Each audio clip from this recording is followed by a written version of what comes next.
இன்றே டவுன்லோட் செய்து உங்கள் ஃபேவரட் ஷோக்களை என்ஜாய் பண்ணுங்க. இத்தனை நாளா எங்களுக்கு நீங்க எவ்வளவோ சப்போர்ட்டிவா இருந்திருக்கீங்க, எவ்வளவோ ஹெல்ப் பண்ணிருக்கீங்க. அது எல்லாத்துக்கும் மேல நீங்க எங்க மேல வச்சிருந்த நம்பிக்கை, இது எல்லாத்துக்கும் இந்த ஜென்மம் முழுக்க நன்றி சொன்னாலும் போதாதண்ணே.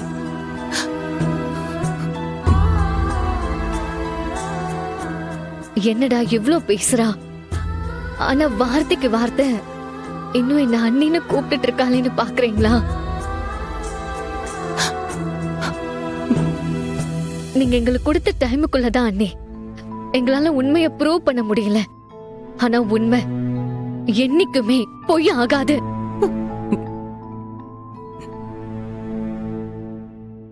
கண்டிப்பா ஒரு நாள் நாங்க உங்ககிட்ட உண்மையை நிரூபிக்க தான் போறோம். அதுக்கு இந்த வீட்ல இருக்கணும்னு எந்த அவசியமும் இல்லையே. எப்படி இருந்தாலும் நீங்க இவருக்கு அக்கா தான், எனக்கு அண்ணி தான். அது என்னைக்கும் மாறாது.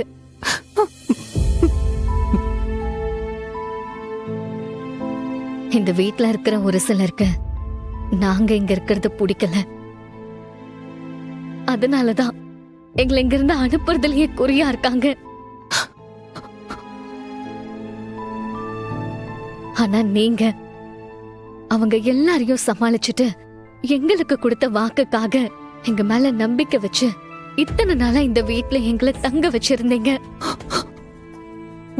அப்படி இருக்கும்போது நான் மட்டும் எப்படி என்ன உங்களுக்கு கொடுத்த வாக்க மீறணும்னு நினைப்பேன்? போதும் அண்ணே, எங்களால இந்த வீட்ல தனியா போராட முடியல. இது எல்லாத்துக்கும் மேல எங்களுக்காக நீங்க படுற கஷ்டத்தையும் எங்களால தாங்கிக்க முடியல. நாங்க இங்க இருந்து போறதா அன்னி கரெக்ட். இதுக்கு மேல எங்களுக்காக நீங்களும் அவங்க கிட்ட எதுவும் பேச வேண்டாம் பிளீஸ். அக்கா,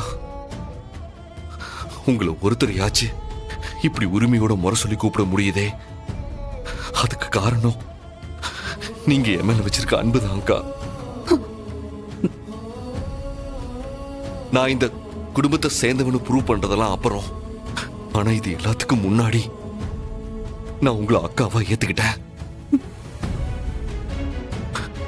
எனக்கு என் அப்பா கிடைக்கிறதுக்கு முன்னாடி கிடைச்ச சொந்தம் நீங்க தான் அக்கா.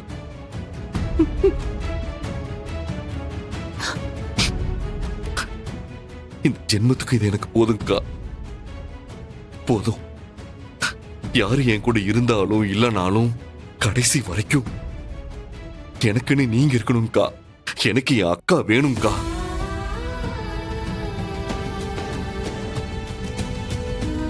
அண்ணே, பாவைய நல்லபடியா பாத்துக்கோங்க. அவளால கண்டிப்பா நாங்க இங்க இருந்து போறத தாங்கிக்க முடியாது. கொஞ்ச நாள்ல அவளே பழகிக்குவா. நாங்க அவளை ஸ்கூல்ல பாத்துக்கிறோம்.